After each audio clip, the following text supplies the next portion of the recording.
Good evening সবাইকে। সবাই কেমন আছেন? আমি একটা এখানে জিনিস দেখাচ্ছি, সেটা হচ্ছে সয়া সস বানানো। সয়া সস আমরা বাজারে কিনি, তার থেকে ভালো বাড়িতে তৈরি করে নেওয়া। তাই জন্য আমি চিনি দিয়েছি কড়াইতে, এটাকে আমি ক্যারামেলাইজ করলাম। করার পরে চিনিটাকে এর মধ্যে আমি ক্যারামেলাইজ হয়ে যাওয়ার পরে এর মধ্যে আমি জল দিয়ে দেব।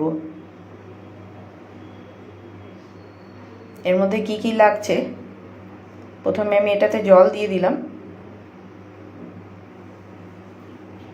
তারপরে এর মধ্যে দেবো আমি গোলমরিচের গুঁড়ো, 1 পিঞ্চের মতো নুন আর লেবুর রস।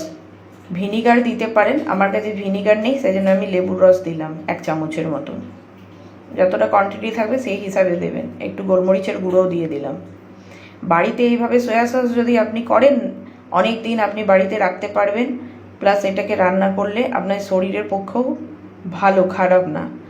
বাইরে যেটা তৈরি হয় সেটা কিভাবে তৈরি হয় না হয় জানি না, আমরা খাই, খেতেই হয় বাধ্য হয়ে। আমার তৈরি হয়ে গেল সয়া সস। তো এই সয়া সসটা এভাবে আমি তৈরি করেছি, আর এটা বাজারের। তো বাজারে তো কেমিক্যাল মিশিয়ে কিভাবে তৈরি করে, তো ডার্ক অমনি কালো হয়। এটাও কালো করতে পারতাম, করিনি আমি।